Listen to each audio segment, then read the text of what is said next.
Hold it.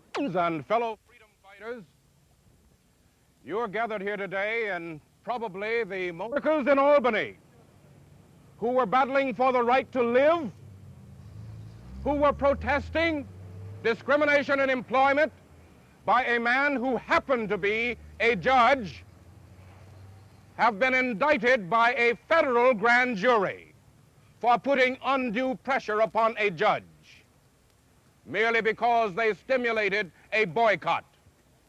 I think the voices of protest of Americans of goodwill all over the country need to be raised against these heinous crimes. Now, what has happened in Birmingham is not unique to Birmingham.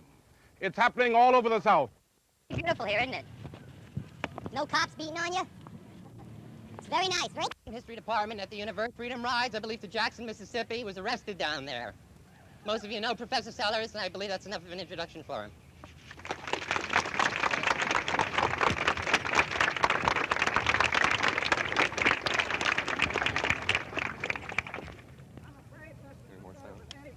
Simply the most shocking and disgusting manifestation. It's the one that's gotten into the papers. Now, papers simply don't tell us what happens every day in America's Georgia and Blackbean, Alabama.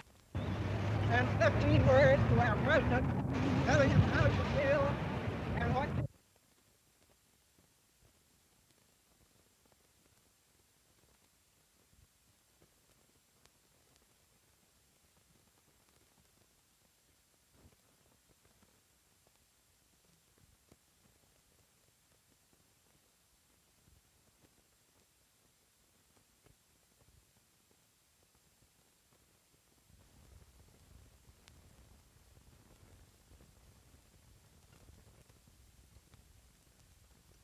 Yeah.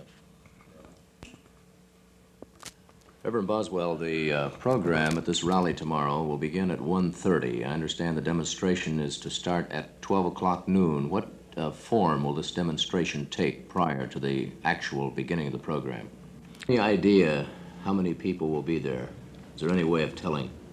No, all I can say is that people have called from as far away as Santa Rosa and San Jose. I received one call from Stockton wanting to know if they could come up in a bus. We said, certainly, come on. I noticed that as a part of the formal program, Mr. Farmer, the National President of CORE, will be the principal speaker. But in addition to that, there will be a presentation of demands. What type of demands? Well, these are demands which reasonably and constitutionally our legal advisors believe that the Attorney General can do now in terms of the powers which are his, so that they will be strictly within that concept. There was a comment out of Washington today that there were no legal grounds for federal intervention in Birmingham. Well, Washington has said this many times before. It seems that Washington can always find a reason for what it wants to do. There are many constitutional lawyers who do not agree with Washington at this point, let me say. Oftentimes, there have been charges of disunity hurled at the various civil rights organizations in San Francisco. Would you say that in this particular instance you are acting as one? Scanning the program, Reverend Boswell, that Cecil Poole, the United States Attorney for this district, is going to give a response to the presentation of demands. Do you think that he will be able to say whether or not federal troops are going in? No, I don't believe that that decision would be Mr. Poole's to make. No, but I mean, do you think that he might have that decision from Washington, knowing that you are going to demand this? I don't know. I have not discussed this entire matter with Mr. Poole, so I couldn't say exactly what he will have for us. We hope he will have something, however.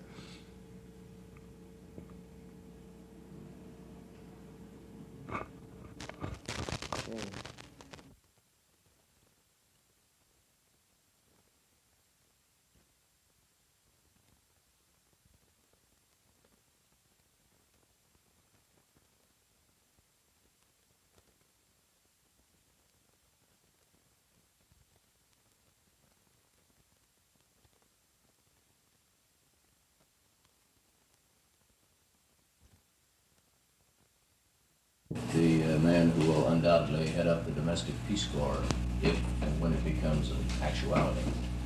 And he said that you were most enthusiastic in your support of this Corps, especially in the area of working with migrant farm workers. If you would comment on that. Yes, when the plan was first proposed, we had a survey made by our people in the Department of Agriculture and in our Department of Education, and we concluded that there was room for people to move into some of these migratory farm labor camps and really do a job. So I was very enthusiastic about it. I'd like to get these idealistic people that work in the Peace Corps to aid and assist, and I think they'll be able to do it. And I did support the Domestic Peace Corps in Congress. Do you see any other areas in California where it would be a benefit? Well, it's hard to say. We might be able to work in some of these minority areas. We might be able to work with some of the young people that are in the culturally deprived areas and things such as that. It's hard to say. We'll have to experiment at first, but I think we'll start there in these people that move around in the farm labor groups at first and see what we can do. Governor, now that Senator Engle is reported to be in critical condition and so forth, can you tell us any idea what's happening here on the state level regarding replacing him or considering replacing him? Well, I've been trying to follow Senator Engle's physical condition because, of course, it's very important to the state that we have Senator Engle in Washington, but apparently he is very, very ill. I don't think that he'll be back for a long, long time, and I don't think anyone really knows how soon it'll be before he'll recover, if he'll ever recover. And for that reason, is all we can do is to just sit back and wait and pray that his health will be restored, and that this dynamic little guy will get all right. But at the present, it's very, very cloudy, and the reports that I receive are not too optimistic. He can't be removed from office, can he, Governor? He has to resign. I don't see any way that a person who, under the law now, that's physically incapacitated, could be removed from office. I know of no legal way to do any such thing as that. Governor, do you feel that one U.S. Senate seat? Well, it's been traditional in California that one Senate seat be held in the north and one in the south, and I think generally it's a good idea. But in all of these things, I think you have to look to the man, and I think that under extraordinary circumstances where there's an outstanding individual, that geography plays takes a secondary place in either an election or an appointment. As governor, I've tried to recognize all parts of the state and all ethnic groups, but there are outstanding men that you want, and you always can't do it. But it has been traditional in California in all appointments for positions, boards of education and board of regents and everything else, to try to recognize every area of the state. Governor, is there someone from the north that you feel would be qualified to replace Senator Engle in the event that he did resign or died? Briefing on the Udell plan, but I don't want to take any position on whether it's good or bad until after the petition for rehearing in the Supreme Court in Arizona versus California is decided. This is the key to our future plans. The California Water Project will have to be enlarged in the event that the decision of the Supreme Court becomes final. And if that's true, then what we'll have to do is either raise it ourselves or get some federal aid to replace the Colorado River water that we lose. And these things are all tied in. The intertie, the federal intertie, the money that we get, the Central Arizona Project. This is a very complicated thing, and we have to take one step at a time, but we have to move very, very quickly after the Supreme Court decision is made.